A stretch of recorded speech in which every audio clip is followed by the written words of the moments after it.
The dragon's most dangerous ability is flying, but what if you used it against her? Well, Minecraft is better beaten backwards, and yes, I'm serious. Before battle, bring backup. The end islands are meant to be a reward for defeating the dragon, but they actually make it far easier to defeat her too, and now with the Happy Ghast, it's easier than ever to make it out to the end islands without even needing to defeat the dragon. But let me tell you why this is something you need to do the next time you're here. This is your guide to beating Minecraft backwards, and why it's so important you do it at least once. Backwards is obviously better, but how do we get the Happy Ghast into there? Well, this seems like an easy question with an easy answer. We simply get the Happy Ghast to come down and we fly him into the portal, but the Happy Ghast is 4x4, while the end portal is 3x3. Sadly, the width restriction means you can't fly him in, and so instead, if you want to take advantage of this new Happy Ghast technique, you instead need to go to your end, oh, isn't it beautiful? And then you need to use a dry Ghast, sit him down, and wait for him to grow up.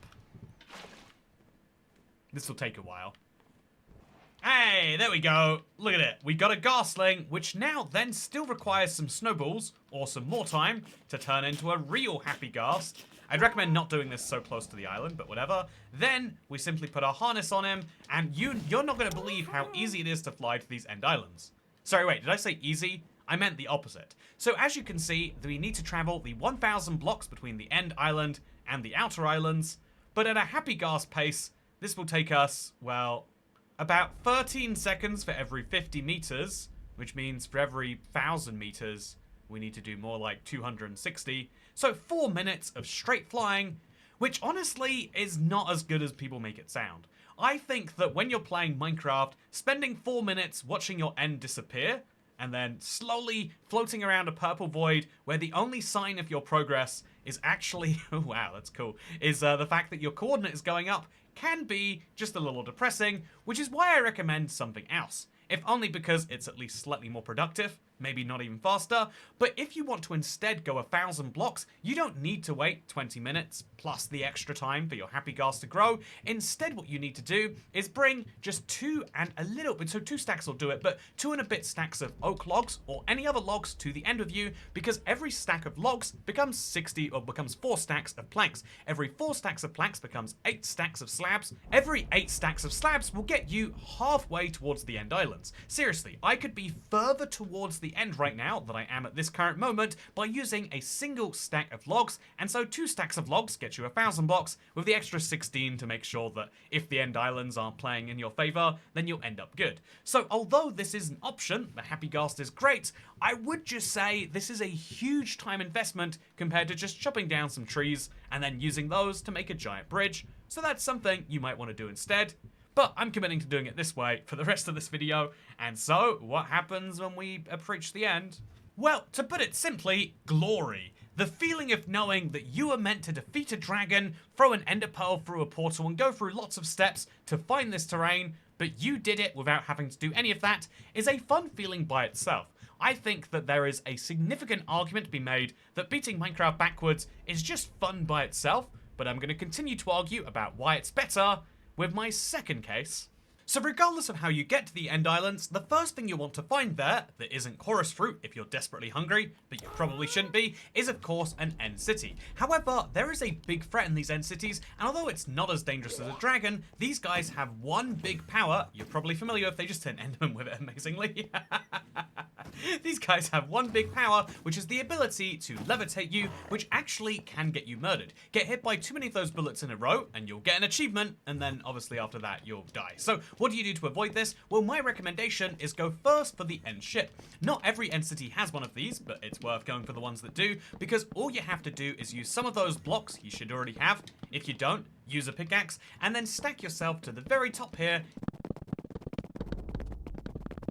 and you'll find, oh, there's a shulker at the top there. Be very careful about that. Make sure you go actually underneath the structure and try to go in from either the bottom or the sides. If you do this, there's only one. See, this is why you don't do it from the top. I went a little bit too fast. I got carried away with that fun editing you just saw. But yeah, as you can see, my plan is basically to come in here, and then there's only one shulker that guards the Elytra, and what's crazy is that even if he hits you, the highest he can hit you is into the ceiling right here anyway, so you can hit him a few times while he's trying to do that, and once he's dead, you'll not just have a shulker box, which is useful for bringing back to the overworld with you, but also an Elytra, and this is a game changer. Once you equip an Elytra, you can now never die to levitation again. Well, you can die from being shot, I guess, but, you know, let's be honest, that's too real for 27% of my viewers. But more seriously, you could make the point that, like, yeah, all you've got to do is activate the Elytra, and now you're not going to die from any amount of levitation. In fact, levitation doesn't even correctly work when you've got an Elytra. It's quite weird to explain, but basically, while you are flying, when your levitation goes, you'll just go into a glide. This is quite useful by itself. It means that if you want to get to the top of a end city rather than the bottom, you can use it. But also, it means that we are not going to be able to die to the shulker's main attack. However, it looks like, also it's useful because if you have an end city that is worthless like this, there's no loot in this one. Well, we could go for the next one, which is just over there. And unlike the Happy Ghast, which flies at 4 blocks a second if you're lucky, slightly slower than walking pace, an Elytra, even with no fireworks, I would recommend getting some, but if you did bring fireworks with you, then what you can do right here is incredible, because boom, I can fly over to the next one, and from here, now the biggest threat that these guys can do to me is just no fear whatsoever. I can run right through with zero fear of repercussion. Okay, so we've just got the ability to fly, and we've removed most of the pain that can come from an Ender Dragon hit or a Shulker Shell hit. It's really incredible by itself, but do you know what makes this more incredible? What you can find inside of the end cities.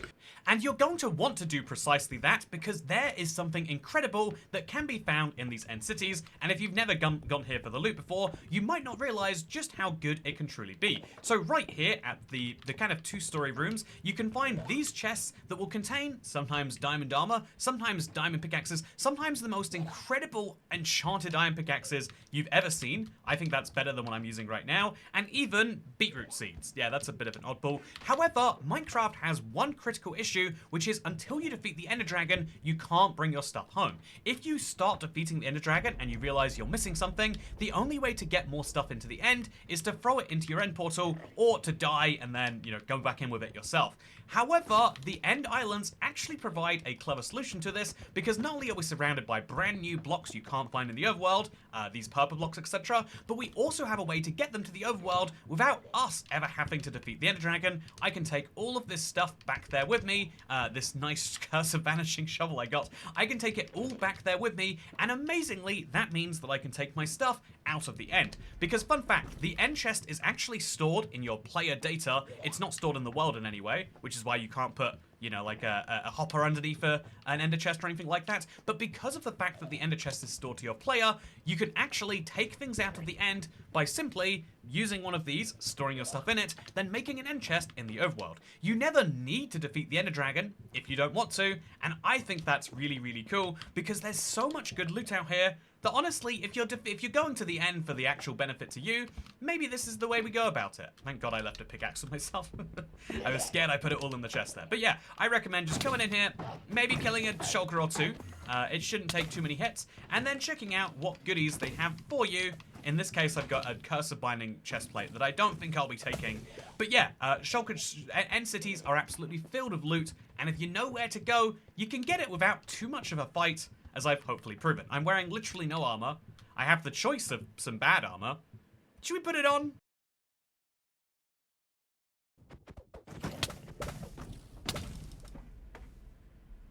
Whoopsie. The answer was yes, I should have put it on. Pro tip, bring armor to the end. But yeah, one of the cool things about being able to come back here to the overworld with all of that gear is now I've got not just purple pillars and, you know, like cool enchanted gear I might not have made myself. I certainly would have made this myself, but also I can bring back those shulker shells, and by far the most valuable part of the end, besides the Elytra, is the shulker boxes. Being able to fill a chest with 27 stacks of items in this case, we can imagine. But being able to get 27 stacks of items and then just move that around with you in a single stack is insane. People were really, really happy with the bundle, and I still think the early game it's incredible, but think about just how much better the shulker box is, especially in the late game when you have big projects like destroying a mesa biome or a mountain or building one of those two things yourself. You're going to need a lot of space, and the shulker box does provide it, and you don't even need to defeat the Ender Dragon. So at this point you could say, why defeat the end backwards? Why even defeat the end at all? I mean, you could make the argument of what even is the point of the end if the best things that it has for you is the Elytra, the shulker box, and just a very upset pregnant single mother, but I'm going to make the argument that you should defeat the game, and since we're in the overworld, I can talk about things that you should bring with you to make it even better. Because having an Elytra will help you with the dragon fight, but there's a few things that make it much, much sweeter, and let's go get them from our chests. I have come back with some freshly minted armor, very ready to wear. It's the best I've got, and also I've come back to realize that my Happy Ghast must have died. Even though it's a 5x5 hole, sometimes the Happy Ghast doesn't like to fly through it. Trust me, I have experience, but let's go to the end now, showing off the power of literally just a few pieces of gunpowder. Because if you've never crafted this recipe before, put paper in a crafting table with, or in your crafting grid with gunpowder to make the most powerful combo to the Elytra. Don't put it in your offhand slot, if you want to live that is. Instead, what you want to do is start flying with it immediately. That's because this gives you a superpower to overcome every advantage the dragon has, and indeed to turn what is meant to be a very hard battlefield into something easy to fight.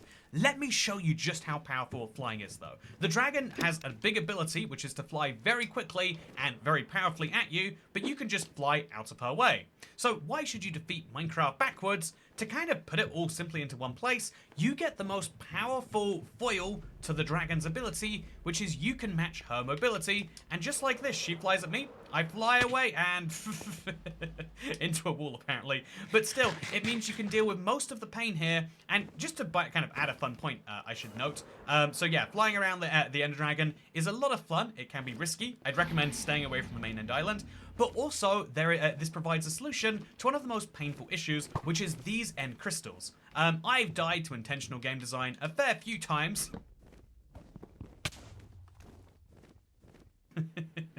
It's funny that it's called that, but it is a real pain, and so what can you do about it? My simple answer is, well, you can use a bow, right? For towers like this, it's real easy to just, like, place a block down, use a bow. Or even, oh gosh, you can use a bow from a distance, just like so. Oh, in fact, there we go. No. Okay, perfect. But then what about these towers here? Stacking up to these is a real pain. It's a real problem about what you do. So my recommendation is break a single block, or even just drop the TNT on top. Throw the TNT on the inside here somewhere. Okay, that works great. And then it will light because of the fire in the end crystal. And you know what that means? Boom. No more issues for me except flying into things I shouldn't be. So yeah, it also means that when you need to heal, because bedrock healing is absolutely horrendous, you can just fly away from where the dragon can get you. As a pro tip, once you leave the end island, the dragon, it's actually like the very edge of the end island she can't attack you from. She has a bounding box around her tower where she can't attack and where they assume you're not looking at her because look at this model right here. She's flying backwards too. I don't understand what that means, but what I do know is it means you can heal in peace. The only place in the entire end dimension where you know you are 1000% safe from everything is in the gap between your end and your outer end island, and outside of making a fun bridge there, or outside of making a blue ice pathway and being able to fly, zoom in it very quickly, by the way, blue ice can be destroyed by the dragon, the only way to guarantee your safety is to fly away when you feel threatened, and that is my pro tip. So yeah, I've now taken down all of the towers. I don't think I need to explain the end fight to you at this point, but in case this is your first time, I want to encourage as many people as possible to do it. Pro tip, attack through the neck like this. If you attack through the neck with a projectile, you can do double damage, which is nice. You don't actually need to care about your damage overall though, because she flies away when you, not after a certain amount of time, but a certain amount of damage. And so even if you punch her with your fist, you'll still kill her in the same number of, downing attempts, I guess we can call them. The same number of attempts for her to fly down here. So yeah, really, really simple, really, really easy. Heal up at a distance if you need to. And, oh, have you ever noticed this? The dragon has like a heart pattern in her texture. That's really nice, huh? Anyway, yeah, you can literally punch her to death. I'll use a diamond pickaxe for the sake of proving something. But you do this 4 times, and if she's not healing, then she dies. You actually don't need to take down the crystals. Oh, but I know a lot of people feel better. And then you can stare at her, dodging her powers. This is the most important thing. Stare directly her in the face, so you don't look at Enderman. And also, so when she does come in, you're and also when she fires something at you, you don't get hit. It's easy, it's simple, and it's allowed us to get within 1 hit of killing her. Now, at this point, it's really easy to, mess things up, be terrified, etc. But I really do just recommend sit here, make sure she's on the other side of the end island, and you should be fine most of the time. If you're not, you can always come back and do it again. But look at that, I just beat Minecraft backwards. I went out to the end islands, I got myself a shulker box, I got myself an elytra, I got myself a chest plate with the curse of binding on, long before I ever defeated the Ender Dragon. And the truth is, defeating the Ender Dragon is nice. Having access to the outer end islands in less than 4 minutes, or in less than, even more than that once we count the Happy Ghast, it's nice. But I'm still going to give this recommendation that if you're doing this for the first time, or you just want to have a unique experience, this is the way to do it. And so I hope you all enjoyed this guide on how to beat Minecraft backwards. And, therefore, fittingly, I think at the end of the video, it's the best time for me to say, hello, I'm IBX Toy Cat, and welcome back to another video. Today, I'm going to be defeating the end backwards. I hope you look forward to seeing it, because you're about to watch it now. Make sure to subscribe if you like seeing stuff like this. Actually, putting the subscribe message at the end of the video does make a lot more sense, doesn't it? Anyway, yeah, I hope you're looking forward to seeing me do that now. Goodbye.